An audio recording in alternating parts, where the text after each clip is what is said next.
সম্মানিত হাজিরিন, কথা বলতেছিলাম আল্লাহ নবীর কত মর্যাদা, কত মর্তবা আল্লাহ তাআলা বাড়িয়ে দিয়েছেন।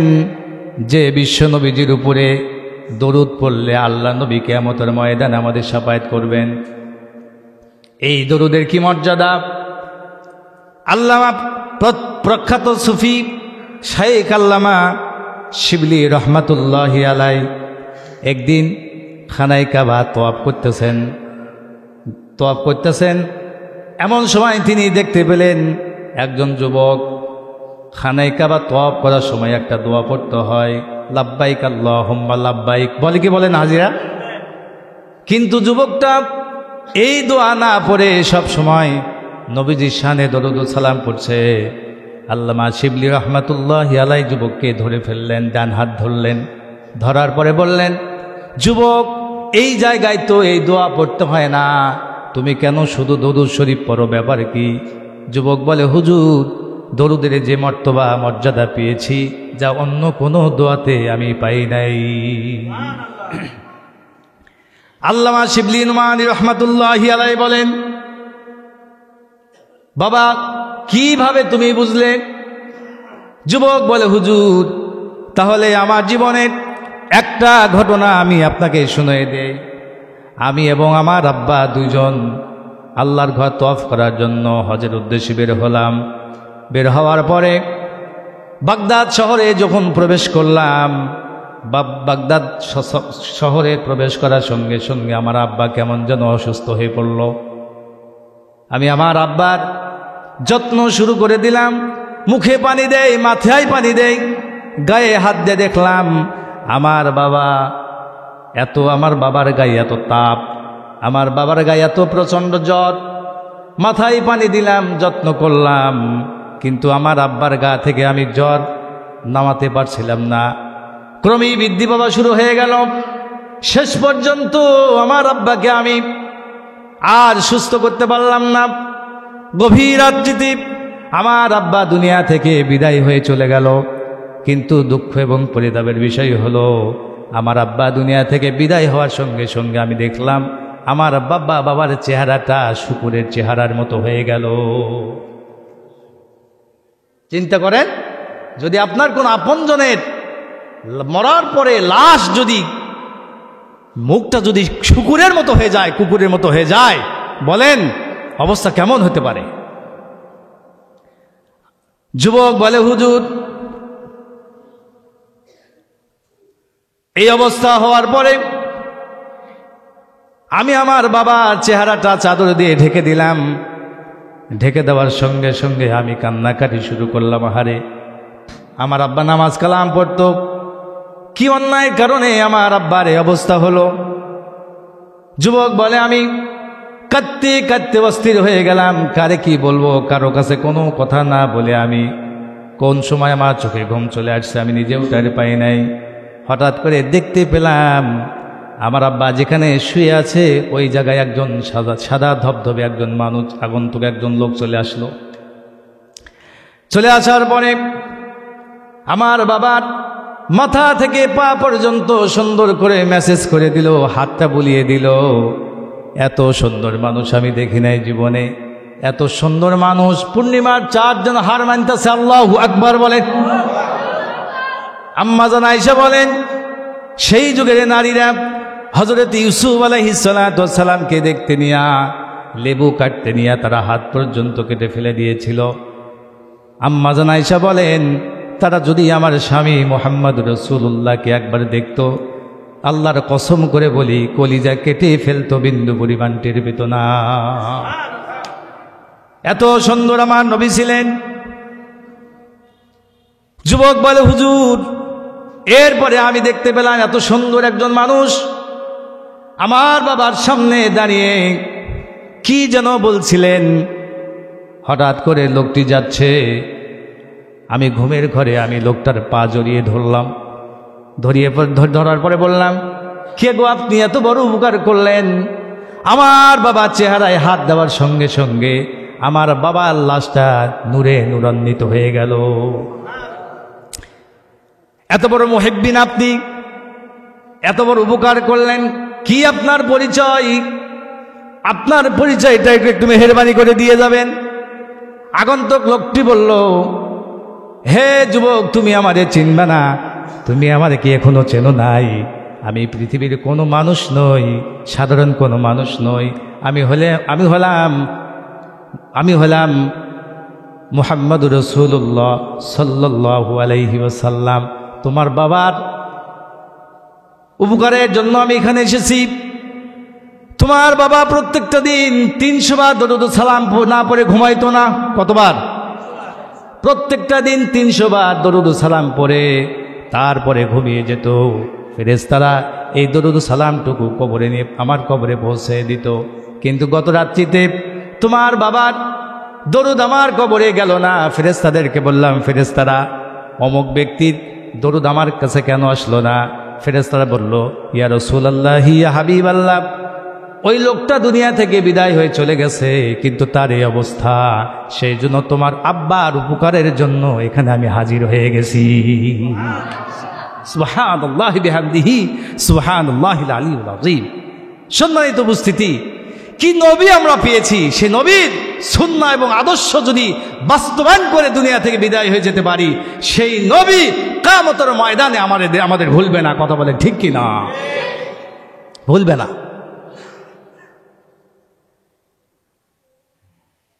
হযরত মুসা আলাইহিস সালাম আল্লাহর কাছে দোয়া করেছে রব্বুল আলামিন। আল্লাহ পাক যখন তাকে বলল যে মুসা যাও, ফিরাউনের কাছে যাও, ফিরাউনের কাছে গিয়া কালেমার দাওয়াত দাও। মুসা আলাইহিস সালাম আপনারা জানেন উনি কিন্তু তোতলা লোক ছিলেন। তোতলা লোক কথা বলতে একটু বেঁধে বেঁধে আসে না? তো মুসা আলাইহিস সালাম বললেন, আল্লাহ, আমি তোমার নবী, আমারে দিয়ে তুমি দাওয়াত দেওয়াইবা? ঠিক আছে, কোনো আফসোস না, আমি যাব। কিন্তু তুমি তো জানো আমি তোতলা মানুষ, এই তোতলা মানুষ দিয়ে কি কালেমার দাওয়াত দেওয়াইবা? যদি দাওয়াত দেওয়াতে চাও তাহলে তোতলা আমি আগে দূর করে দাও। আল্লাহু আকবার, আল্লাহু আকবার। আল্লাহ রাব্বুল আলামিন সঙ্গে সঙ্গে বললেন, হে মুসা, তুমি পড়ো, যারা পারেন সঙ্গে পড়েন। রব্বিশরাহ লি সাদরি ওয়া ইয়াসসির লি আমরি ওয়াহলুল উকদাতাম মিন লিসানি ইয়াফকাহু কওলি। আল্লাহু আকবার।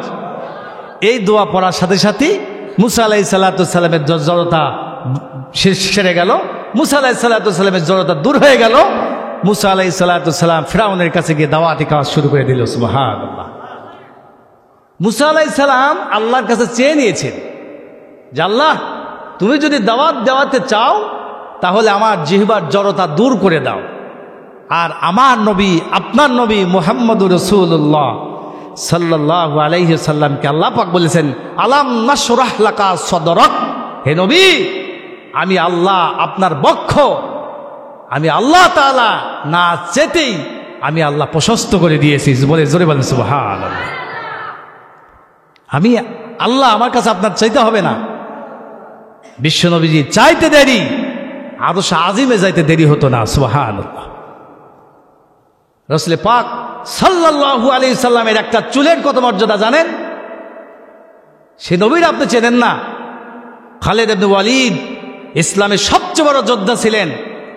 এই খালিদ ইবনে ওয়ালিদ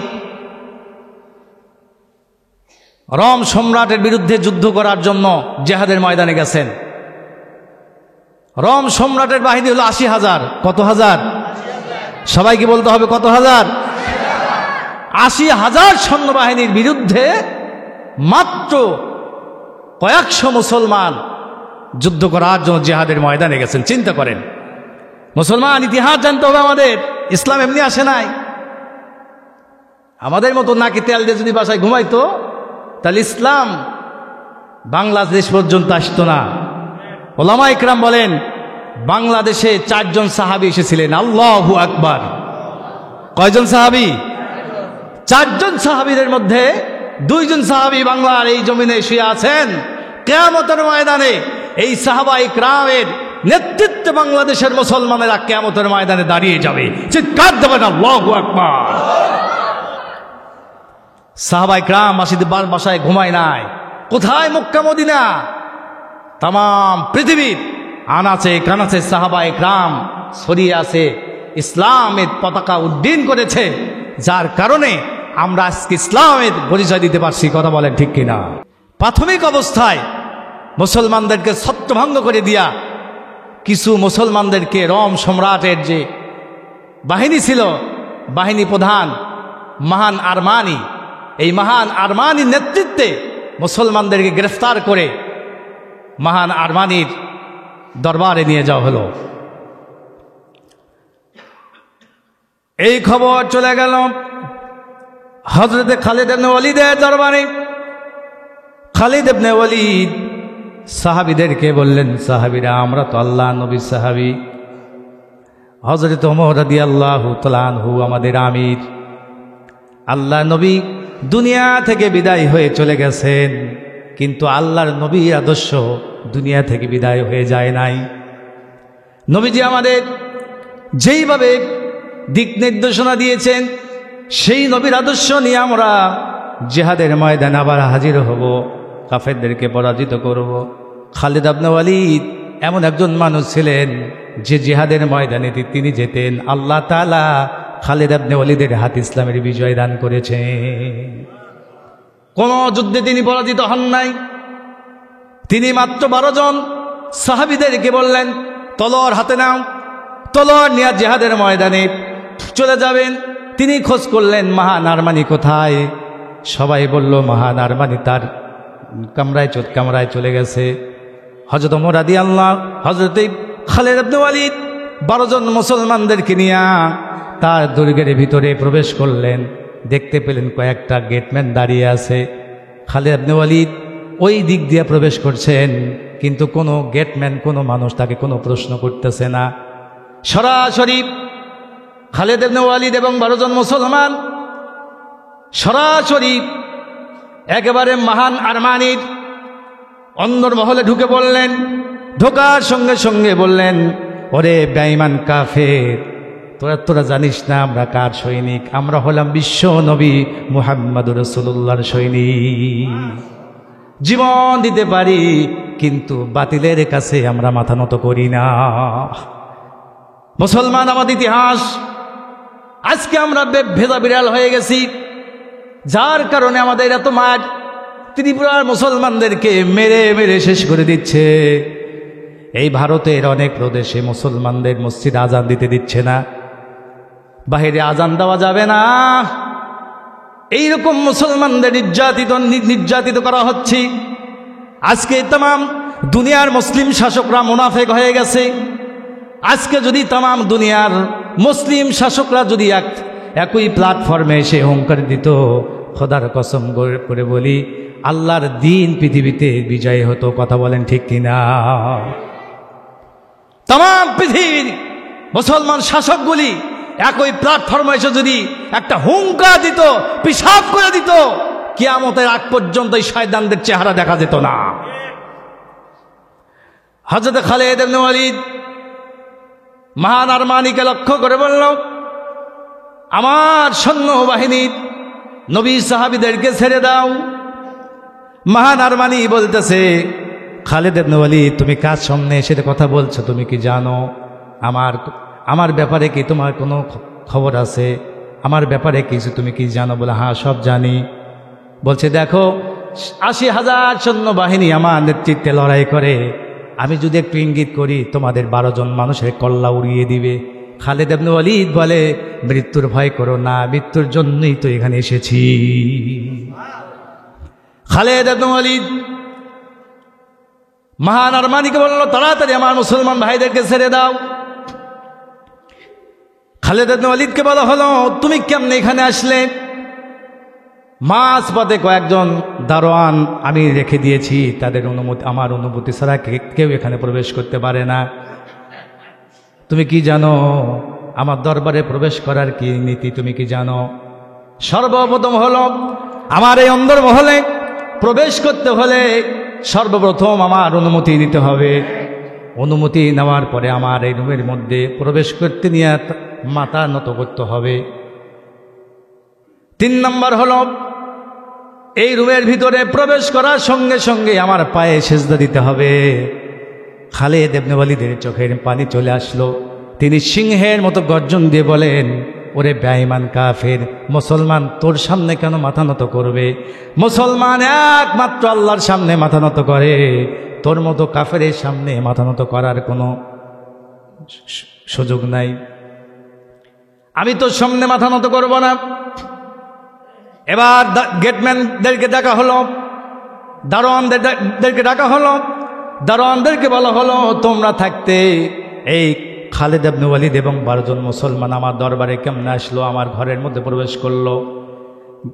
দারোয়ানরা বলল, হে নেতা, বেয়াদবি মাফ করবেন, খালিদ ইবনে ওয়ালিদ যখন আমাদের সামনে চলে আসলো, তার চেহারার দিকে যখন তাকালাম, তাকানোর সঙ্গে সঙ্গে আমাদের কলিজার ভিতরে এমন ভীতি সঞ্চার হলো, তার সামনে কথা বলার সুযোগ আমরা পাই নাই। আল্লাহু আকবার। এবার খালিদ ইবনে ওয়ালিদ বলল, তাড়াতাড়ি আমার মুসলমান ভাইদেরকে ছেড়ে দাও। মহান আরমানি বলল, না না না, তুমি মৃত্যুর জন্য প্রস্তুতি নিয়ে নাও। 80,000 সৈন্যবাহিনী আমার, আর আমাকে তুমি যে অপমান অপদস্থ করলে তোমাদের নিস্তার নাই। সৈন্যবাহিনীদেরকে ডাক দেয়া বলা হলো, সৈন্যরা এই মুসলমানদেরকে তলোয়ার দিয়ে কল্লাগুলো উড়িয়ে দাও, এদের লাশ পর্যন্ত যেন কেউ না নিতে পারে। হযরত ওমর ফারুক রাদিয়াল্লাহু তাআলা আনহু সেই সময় শাসন করতেছিলেন। খালিদ ইবনে ওয়ালিদ কোষযুক্ত তলোয়ার কোষমুক্ত করলেন। করার সঙ্গে সঙ্গে 12 জন মুসলমানদেরকে লক্ষ্য করে বললেন, ওরে ভাই মুসলমানেরা, আল্লাহ নবীর সাহাবী, শুনে রাখো, কিছুক্ষণ পর হয়তোবা আমরা সবাই শহীদ হয়ে যাব, কারো সঙ্গে আর কারো দেখা হবে না এই দুনিয়ার জিন্দেগিতে।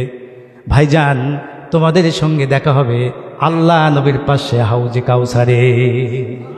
কিতাব খুলে দেখেন, কিতাব খুলে দেখেন হযরত খালিদ ইবনে ওয়ালিদ কি বক্তব্য দিচ্ছিল সেই দিন। আল্লাহু আকবার বলেন। আমার লোম খাড়া হয়ে গিয়েছিল যখন আমি ওয়াকিয়া পড়তেছিলাম। আল্লাহু আকবার। আর আমরা কি মুসলমান হয়ে গেছি রে, তাম দুনিয়ার মুসলমান মার খাচ্ছে, আমাদের খবর নাই, ঠিক কিনা? খালিদ ইবনে ওয়ালিদ বললেন, ওরে বেঈমান কাফেররা, জিহাদের জন্য প্রস্তুতি নে। খালিদ ইবনে ওয়ালিদ তিনি তলোয়ার সামনে উঠালেন। এইরকম বীর বিক্রম বক্তব্য শোনার সঙ্গে সঙ্গে আল্লাহ তাআলা কাফেরদের অন্তরের ভিতরে ভয় ঢুকিয়ে দিলেন। কে ভয় ঢুকিয়ে দিলেন? মুসলমানেরা তলোয়ারের জোরে, গায়ের জোরে বিজয় লাভ করেন নাই, মুসলমানরা বিজয় লাভ করেছে ঈমানের শক্তিতে। চিন্তা করেন, 80,000 সৈন্যবাহিনী, মাত্র 13 জন মুসলমান। খালিদ ইবনে ওয়ালিদের এইরকম ডিয়ারিংপূর্ণ বক্তব্য দেওয়ার সঙ্গে সঙ্গে মহান আরমানি হাত জোরে করে খালিদ ইবনে ওয়ালিদের কাছে এসে বলতেছে, ভাই বেয়াদবি আমার মাফ করে দেন, আমি জানি আপনি বড় যোদ্ধা, আপনার সঙ্গে যুদ্ধ করে আমরা পারবো না, মেহেরবানি করে আপনি সসম্মান এখান থেকে চলে যান। খালিদ ইবনে ওয়ালিদ বললেন, না না, জিহাদের যখন ঘোষণা দিয়েছো, জিহাদ করে হয় গাজী হব, নইলে শহীদ হয়ে আল্লাহর জান্নাতে চলে যাব। জিহাদের জন্য প্রস্তুতি নিয়ে নাও। জিহাদের জন্য প্রস্তুতি নেওয়া হলো। হযরত খালিদ ইবনে ওয়ালিদ যখন তলোয়ার ঘুরালেন, ঘুরানোর সঙ্গে সঙ্গে কিতাবের মধ্যে লিখেছে, ঘুরানোর সঙ্গে সঙ্গে মহান আরমানি একদিকে দৌড় দিয়েছে, সৈন্যবাহিনী আর একদিকে দৌড়। কে কোন দিকে দৌড় দিয়েছে কিতাবের মধ্যে লিখেছে, মাত্র 13 জন মুসলমানদের কাছে 80,000 সৈন্যবাহিনী দৌড়িয়ে পলায়ন করেছিল। এই খালিদ ইবনে ওয়ালিদ বলেন, আমি আল্লাহ নবীর সঙ্গে অনেক জিহাদের ময়দানে গিয়েছি এবং খলিফাতুল মুসলিমিন হযরত ওমর রাদিয়াল্লাহু তাআলা আনহুর শাসনামলে অনেক যুদ্ধ গিয়েছি, কিন্তু কোনো যুদ্ধে আমি পরাজিত হই নাই। তার কারণ হলো আমার শক্তিতে, আমার দামাগি, আমার তলোয়ারের কারণে, আমার বুদ্ধির কারণে আমি বিজয় লাভ করি নাই। বিজয় লাভ করার একটা কারণ ছিল, সেই কারণটা হলো আমার যে আমি যে হেলমেট ব্যবহার করতাম, সেই হেলমেটের ভিতরে আল্লাহর নবীর কয়েকটা চুল ছিল। চিৎকার দিয়ে বলেন আল্লাহু আকবার। খালিদ ইবনে ওয়ালিদ বলে যে আল্লাহ রসুলের সঙ্গে আমি ওমরা পালন করতেছিলাম। ওমরা পালন করার পরে বিশ্বনবীজি মাথা মুন্ডন করতেছিলেন। মাথা যখন মুন্ডন করলেন, আল্লাহ নবীর চুলগুলো নিতে সাহাবা একরাম কারাকারি করা শুরু করে দিলেন। সুবহানাল্লাহ। বিশ্বনবীজি চুল নিতে সাহাবা একরাম কারাকারি করতেছেন। খালিদ ইবনে ওয়ালিদ বলেন আমি দৌড়িয়ে গেলাম যে কি ব্যাপার, কি গিয়ে দেখি আল্লাহ নবীর চুলগুলো নিয়ে সাহাবা একরাম কারাকারি করতেছেন। সেই সময় বিশ্বনবীজির কিছু চুল আমি নিয়ে আমার এই হেলমেটের ভিতরে রেখে দিয়েছিলাম। এই হেলমেট পরে যত যুদ্ধে আমি গিয়েছি, আল্লাহ তাআলা বিশ্বনবীজির এই চুলের বরকতে প্রত্যেকটা যুদ্ধ আমাকে বিজয় দান করেছেন। সুবহানাল্লাহ। হযরত ওমর রাদিয়াল্লাহু তাআলা আনহু শাসন আমলে এই খালিদ ইবনে ওয়ালিদকে একটা জিহাদের ময়দানে পাঠিয়ে দেওয়া হলো। কিন্তু আত্মঘাতী একটা কাজ হলো যে খালিদ ইবনে ওয়ালিদের তলোয়ার চালাতে গিয়া তার তলোয়ারের আঘাতে 7 জন মুসলমান শহীদ হয়ে গিয়েছে। কয়জন? 7 জন মুসলমান শহীদ হয়ে গেছে নিজের তলোয়ারের অসাবধানতার কারণে। হযরত ওমর রাদিয়াল্লাহু তাআলা আনহুর কাছে যোদ্ধারা এসে বলল যে আমিরুল মুমিনিন, আজকে সর্বনাশ হয়ে গেছে, আমাদের খালিদ ইবনে ওয়ালিদের হাতে 7 জন মুসলমান শহীদ হয়ে গেছে। হযরত খালিদ ইবনে ওয়ালিদকে ডাকা হলো। আমিরুল মুমিনিন হযরত ওমর রাদিয়াল্লাহু তাআলা আনহু খালিদ ইবনে ওয়ালিদকে জিজ্ঞাসা করলেন, খালিদ, শুনতে পেলাম তোমার হাতে নাকি 7 জন মুসলমান শহীদ হয়ে গেল, ব্যাপারে কি? তুমি কি জানো না একজন মুসলমানকে হত্যা করলে কি? তুমি তো ভালো করে জানো। হযরত খালিদ ইবনে ওয়ালিদ বলেন, হুজুর, আমি আমার নিজের ইচ্ছায় কোনো মুসলমানদেরকে শহীদ করি নাই। শহীদ হয়ে গেছে আমি বুঝতেও পারি নাই। কারণটা হলো আমি যে হেলমেট পরে জিহাদের ময়দানে যুদ্ধ করি, হঠাৎ করে মাথায় হাত দিয়ে দেখে আমার হেলমেটটা মাথায় নাই। সঙ্গে সঙ্গে আমি চিন্তা করলাম ওই হেলমেটের ভিতরে আল্লাহ নবীর চুল মোবারক রয়েছে। কোন কাফেরের যদি হাত পড়ে আল্লাহ নবীর চুলের অবমাননা করা হবে। কাফেররা নাপাকের হাত আমার নবীর চুলের উপরে পড়বে। যার কারণে আমি পাগল হয়ে গিয়েছিলাম। তলোয়ার আমি এমন জোরে তলোয়ার ঘুরাইতেছিলাম, নিজের অজান্তে কোন সময় 7 জন মুসলমান শহীদ হয়ে গেছে আমি টের পাই নাই। হযরত আমিরুল মুমিনিন বলেন, খালিদ শুনে রাখো, 7 জন কেন, আল্লাহ নবীর চুলকে সম্মান করতে গিয়া 7 জন কেন, 70 জন মুসলমান যদি শহীদ হতো, আমি ওমর তোমার বিরুদ্ধে কেস মামলা করার কোনো এখতিয়ার নাই। চিৎকার দিয়ে বলেন আল্লাহু আকবার। কি সম্মান, কি মর্যাদা দিয়েছিলেন মুহাম্মদুর রাসূলুল্লাহ সাল্লাল্লাহু আলাইহি ওয়াসাল্লামকে, যার হাত তুলতে দেরি, হাত তোলা লাগে নাই, মনের মধ্যে একটু কল্পনা করেছেন, আল্লাহ তাআলা সঙ্গে সঙ্গে নামাজের মধ্যে ওহী নাজিল করেছেন। সুবহানাল্লাহ। নামাজের মধ্যে কথা বলা যায়? জোরে বলেন। কিন্তু আল্লাহ তাআলা আপনার আমার নবীকে কত ভালোভাবে বসেন যে আল্লাহ সহ্য করেন নাই, নবীজি চাচ্ছেন নামাজের মধ্যে, আল্লাহ তাআলা পারতেন নামাজ শেষ করে ওহী নাজিল করতে। আল্লাহ বললেন, জিবরাইল যাও, আমার নবী নামাজ পড়তেছে, আসরের নামাজ 4 রাকাত, নবীজি 2 রাকাত নামাজ পড়া হয়েছে, নামাজের মধ্যেই নবীজির উপরে ওহী নাজিল করো। সুবহানাল্লাহ। সেই ওহীটা ছিল নবীজি আসরের নামাজ পড়তেছেন বাইতুল মাকাদ্দাসের দিক দিয়ে মুখ করে। মুসলমানদের প্রথম কিবলা কি ছিল? বাইতুল মাকাদ্দাস। নবীজি বাইতুল মাকাদ্দাসের দিকে মুখ করে নামাজ পড়ছেন। হুজুরের আসরের নামাজে 2 রাকাত হয়েছে আর 2 রাকাত বাকি আছে। মনের মধ্যে একটু অনুভূতি চলে আসছে। বিশ্ব নবীজি মনে মনে ভাবছেন যে নামাজটা যদি আমার কেবলাটা যদি বাইতুল্লাহ হতো, বাইতুল্লাহর দিকে হতো, কতই না ভালো হতো। মনের মধ্যে একটু কল্পনা জল্পনা নবীজি নিয়ে আসছেন। আল্লাহ তাআলা সঙ্গে সঙ্গে ওহী নাজিল করেছেন। সুবহানাল্লাহ। কি ওহী আল্লাহ নাজিল করলেন? আল্লাহ রাব্বুল আলামিন বলেন, قد نرى تقلب وجهك في السماء فلنولينك قبلة ترضاها فول وجهك শাতরাল মসজিদিল হারাম। বলেন আল্লাহু আকবার। আল্লাহ পাক বলেন, নবীজি আমি দেখতে পাচ্ছি আপনি বারবার আকাশের দিকে তাকাচ্ছেন, আকাশের দিকে তাকাতে হবে না। 2 রাকাত নামাজ পড়েছেন বাইতুল মুকাদ্দাসের দিকে মুখ করে, আর দেরি নয়, বাকি 2 রাকাত নামাজ বাইতুল্লাহর দিকে মুখ করে নামাজ পড়েন। সুবহান, আহা কি নবী আমরা পেয়েছি। আমার বন্ধুগণ, যে নবীর সম্মান আল্লাহ তাআলা তো বাড়িয়ে দিয়েছেন, হাত তুলতে দেরি, বিশ্ব নবীজির দোয়া কবুল হতে দেরি হয় নাই। আল্লাহ নবী সাহাবী হযরতে আবু হুরায়রা রাদিয়াল্লাহু তাআলা আনহু আল্লাহ নবীর সামনে এসে বলতেছে, ইয়া রাসূলুল্লাহ, ইয়া হাবিবাল্লাহ, হুজুর আমি ইসলাম গ্রহণ করেছি, আমার মা হলে মুশরিকা, আমার মা চির জাহান্নামে যাবে। যে মা আমাকে লালন করেছেন, পালন করেছেন, যে মা আমাকে পেটে ধারণ করেছেন, এত কষ্ট করেছেন, আমার মা, নবীজি আমি জানতে পাচ্ছি আমার মা জাহান্নামে চলে যাবে। আমার মায়ের জন্য আপনার দরবারে আমি যখন আসি, আমার মা আমাকে মারে, আমার মা আমাকে বকা দেয়, আমার মা আমাকে অনেক কথা বলে। নবীজি আমার মায়ের জন্য একটু আপনি দোয়া করেন। আপনি বিশ্ব নবী যদি আমার মায়ের জন্য দোয়া করেন, আল্লাহ রব্বুল আলামিন সঙ্গে সঙ্গে আমার মাকে ইসলামের জন্য কবুল করে নিবে। আল্লাহ নবী বললেন, ও সাহাবী, তোমার মা তোমারে মারে, তোমারে বকা দেয়, আমি নবী আমার এখানে কোনো এখতিয়ার নাই, আমার কোনো কিছু করার নাই। কারণ মা যতই মুশরিকা হোক, মার সঙ্গে খারাপ আচরণ করা যাবে, বাবার সঙ্গে খারাপ আচরণ করা যাবে না।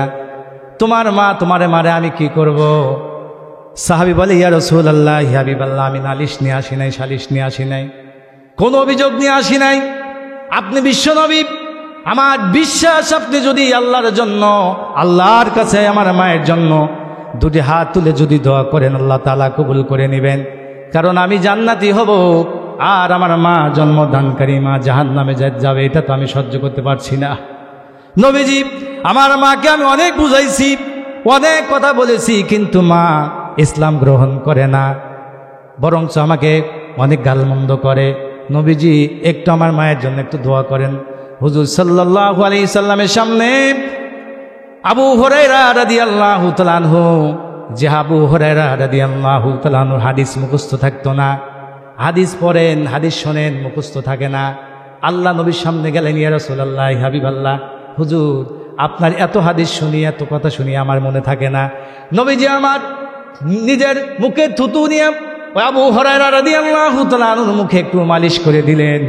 আবু হুরায়রা বলেন, সেই দিনের পর থেকে যতগুলো কথা আল্লাহ নবীর মুখ দিয়ে শুনি, সঙ্গে সঙ্গে আমার মাথার ভিতরে আল্লাহ তাআলা সেভ করে দেন। এই জন্য বুখারী এবং মুসলিমের সবচেয়ে বেশি হাদিস বর্ণনা করেছে আবু হুরায়রা রাদিয়াল্লাহু তাআলা আনহু।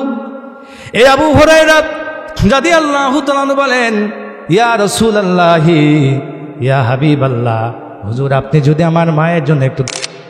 নবীজি আমার এই কথা শোনার সঙ্গে সঙ্গে 2টি হাত আল্লাহ দরবারে তুললেন, তোলার পরে বললেন, আল্লাহুম্মা ইহদি উম্মি আবি হুরায়রা, হে আল্লাহ আবু হুরায়রার মাকে তুমি হেদায়েত দিয়ে দাও। আল্লাহু আকবার। আল্লাহ নবী যখন এই দোয়া করলেন, নবীজি আমার দোয়া করছেন, এমন সময় আবু হুরায়রা রাদিয়াল্লাহু তাআলা আনহু দৌড় দিয়েছেন, অনেক জোরে দৌড় দিয়েছেন। একজন সাহাবীর সঙ্গে দেখা হয়ে গেল। সাহাবী আবু হুরায়রা রাদিয়াল্লাহু তাআলা আনহুর পাঞ্জাবি ধরলেন, ধরার পরে বললেন, আবু হুরায়রা কি হয়েছে, তুমি এরকম দৌড় দিয়েছো, ব্যাপার কি সমস্যা?